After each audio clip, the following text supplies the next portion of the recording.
अस्सलाम वालेकुम एवरीवन, मेरा नाम शुमाइज़ा इकबाल है और मैं एक क्लिनिकल साइकोलॉजिस्ट हूँ। उम्मीद है आप सब लोग खैरियत से होंगे। आज हमारे कॉन्फिडेंस बिल्डिंग कोर्स का लास्ट सेशन है और ये 6th सेशन है हमारा। जो लोग कॉन्फिडेंस बिल्ड करना चाहते हैं और अपना कॉन्फिडेंस को इन्हेंस करना चाहते हैं तो वो कोशिश करें कि मेरी 1 बाय 1 सारी वीडियोस देखें ताकि आप स्टेप बाय स्टेप अपना कॉन्फिडेंस को इन्हेंस कर सकें। सारी एक्सरसाइजेस करना बहुत ज़रूरी हैं। आल्दो आज की एक्सरसाइजेस से भी आप अपना कॉन्फिडेंस काफ़ी हद तक इन्हेंस कर सकेंगे, लेकिन अगर आप स्टेप बाय स्टेप करेंगे तो वो एक प्रॉपर वे होगा अपना कॉन्फिडेंस को 1 बाय 1 करके इन्हेंस करने के लिए।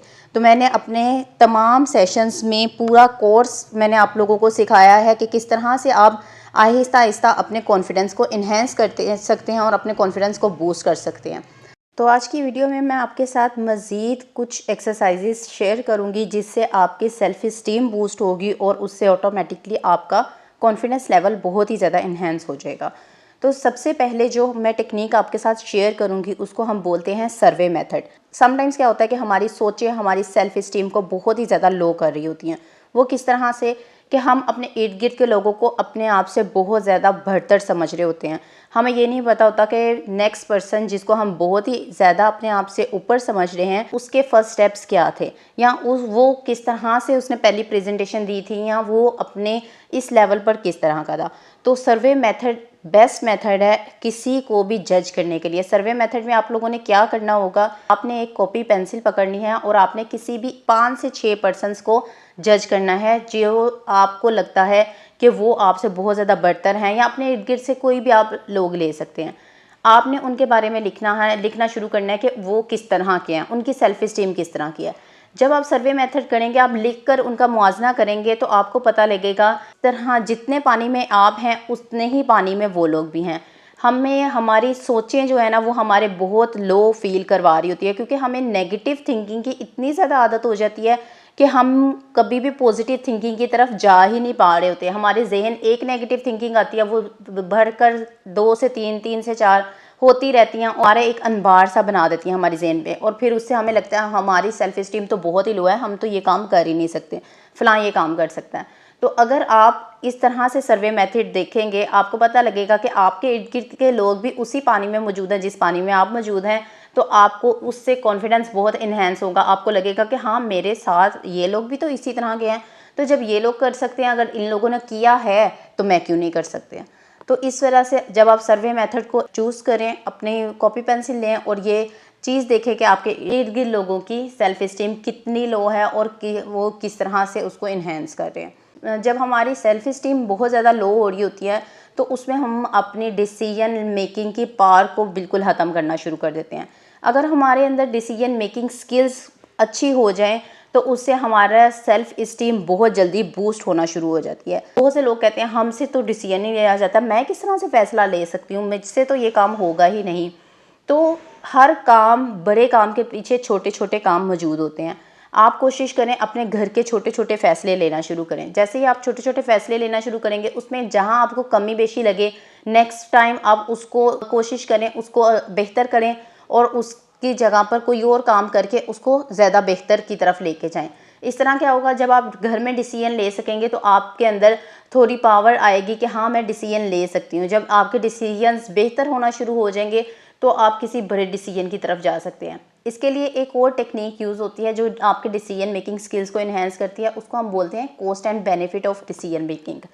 इसमें क्या आपने करना होता है, समटाइम्स हमारे पास 5 से 6 डिसीजंस होते हैं जिसमें से हमें समझ नहीं आ रही थी कि हमने अपने डिसीजन को किस तरह से चूज़ करना है। हमें लग रहा होता है कि सारे ही ठीक है, लेकिन मैं अब इसमें से क्या चूज़ करूँ जो सबसे बेहतर हो। तो उसके लिए जितने भी आपके पास डिसीजंस हैं आप एक पेज पर 2 कॉलम बना लें और हर डिसीजन का ऊपर लिख लें। जैसा कि आपके पास 4 डिसीजन हैं तो आपने 4 पेजेस बनाने हैं और हर पेजेस पे 2-2 कॉलम होंगे। एक पर जो 2 कॉलम होगा एक पे उस पे फ़ायदे लिखेंगे और दूसरे कॉलम में उसके नुकसानात लिखेंगे। डिसीजन नंबर 1 नीचे फ़ायदे और एक पर नुकसानात। आपने डिसीजन के बारे में सोचना है कि अगर मैं ये डिसीजन लेती हूँ तो मुझे क्या क्या फ़ायदे होंगे, मैं सेकंड ये वाला डिसीजन लूँगी तो मुझे नुकसानात क्या क्या होंगे। सेकंड मैंने डिसीजन लिया है और उस पर मेरा क्या क्या फ़ायदे होंगे, नुकसानात क्या होंगे।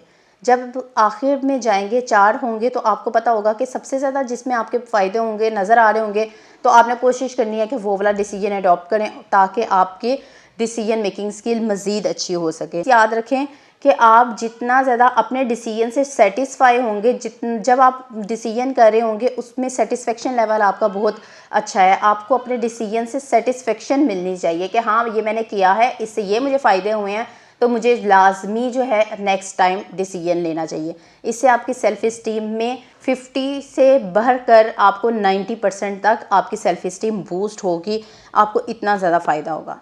नेक्स्ट जो काम आप वो कर सकते हैं उसको हम बोलते हैं रोल प्ले। हम क्या कर रहे होते हैं, हमारा जहाँ कॉन्फिडेंस लैक करता है हम बैठ जाते हैं और काम को छोड़ देते हैं, हम करने की कोशिश नहीं करते।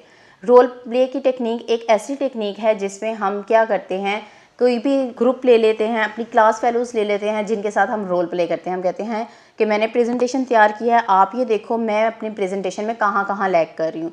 तो वो करते हैं और उनको भी पता होता है कि हाँ ये जो मेरे सामने है इसको इम्प्रूवमेंट की ज़रूरत है, तो हमें इसकी हेल्प करनी चाहिए।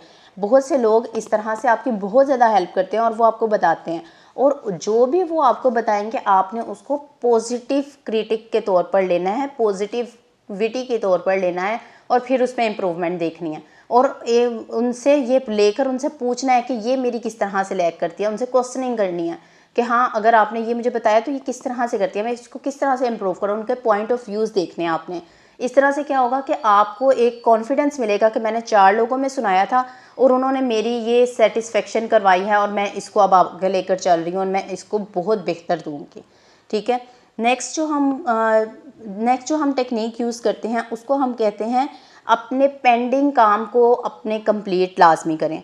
जैसा कि हम दिन में काम कर रहे होते हैं, हम एक काम छोड़ देते हैं, दूसरा काम छोड़ देते हैं, तीसरा काम छोड़ देते हैं। इस तरह हमारी हैबिचुएशन होना शुरू हो जाती है कि हम दिन में 4 काम छोड़ जाते हैं। जैसे ही हम बिस्तर पर जाते हैं तो हमारा जहन, हमारी सोचें हमारे ऊपर हैवी हो जाती हैं और वो हमें कहती हैं लो भाई आज तो तुमने 4 काम छोड़ दिए, तुम तो किसी काम के नहीं हो। कल तुमने 5 काम छोड़ दिए थे, तुम्हारे तक तो रोज़ का ये काम बना हुआ है, तुमने जो है वो काम छोड़ते रहना है, तुम किसी काम नहीं करते हो, ये काम भी तुम में कमी है, ये भी कमी है, ये भी कमी है।